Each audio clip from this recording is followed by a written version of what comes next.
Austin police arrested someone by the name of Larry Davis back in January of 2013. And the reason why they did that is because he was driving erratically and they were concerned that he was driving while intoxicated. So they pulled him over and they made him do a field sobriety test. Now let's take a quick look at that video and then I'm going to tell you what his blood alcohol level was. Take a look.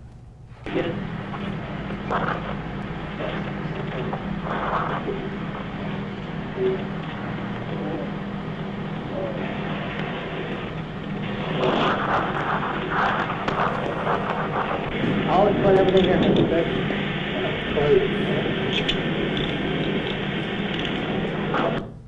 Oh, well, guilty, obviously. Right? Yeah, so there's a small portion of that video that I should tell you guys about. Obviously, we had to edit it down because it was a long video, but there's one part where they ask him to like balance, and he didn't balance long enough. He kind of like lost his balance for a second. As soon as that happened, they handcuffed him and they said he didn't pass the field sobriety test. Listen, the reason why I'm telling you guys all of this and I'm putting it all in context is because after he did the breathalyzer, it turned out that he had no alcohol in his system. It was a .00. He had admitted to having a drink earlier that day, but it didn't matter. Even though he was not intoxicated, he got arrested and detained for a DUI. I lost my balance earlier today in the gym.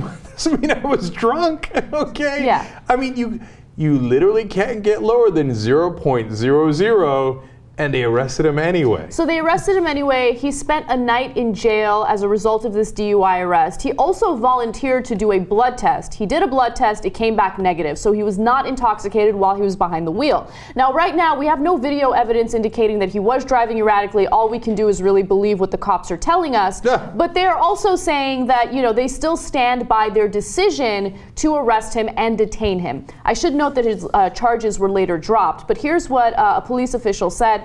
If there's someone who is possibly impaired, we don't want them driving. We need to get them off the road. So that was probably the officer's mindset. So that was what was going through their mind. They're totally justifying it. And this is apparently a really big issue in Austin because a lot of people have been detained for drunk driving when they haven't really been drunk. In fact, aggressive enforcement tactics made by police in Austin caused about 30% of drunk driving cases to be dismissed. Yeah, in Travis County, and this is why it comes from the top. The commander says, no, keep arresting him, even if they're obviously not drunk, and has led Travis County to have the highest percentage of DUI case dismissals among major Texas counties. Mm-hmm. So these, as you read, 30%. So the cases keep getting dismissed because they're not actually drunk.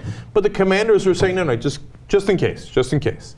I don't know if they think they're hitting some sort of quota. I don't know if they think they're being tough on crime, but there isn't any crime there. They weren't drunk in the first place. Right. And they've taken it to a comical level. They have. And also keep in mind that, you know, some might argue, all right, well, you know, it's better to be safe than sorry. If they're driving erratically and it turns out that the breathalyzer indicates that they're not drunk, well, let's play devil's advocate. Maybe they should be detained. Maybe they should be arrested because you want to get them off the streets as well. But that, again, if you're breaking any laws, if you are driving in a way that's considered illegal, you should get a citation for that, right? If you're driving recklessly, that's another thing. But that was not the case here. They thought that he seemed like he might be intoxicated. They stopped him. He wasn't under the influence of anything. You got to let him go. People are being arrested for DUIs, and then they have to get a lawyer, and they start getting these legal fees, right? And if they don't end up paying those legal fees, in some counties throughout the United States, you get thrown in prison because of the inability to pay that citation or whatever legal fee you accumulated as a result of that. And by the way, he spent a day in jail.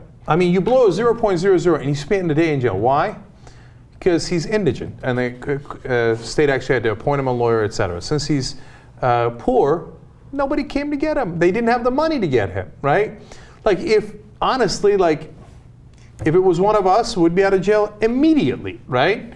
But nobody had the money to come get him, so he spends a day in jail when he's obviously the most non-guilty person you've ever seen.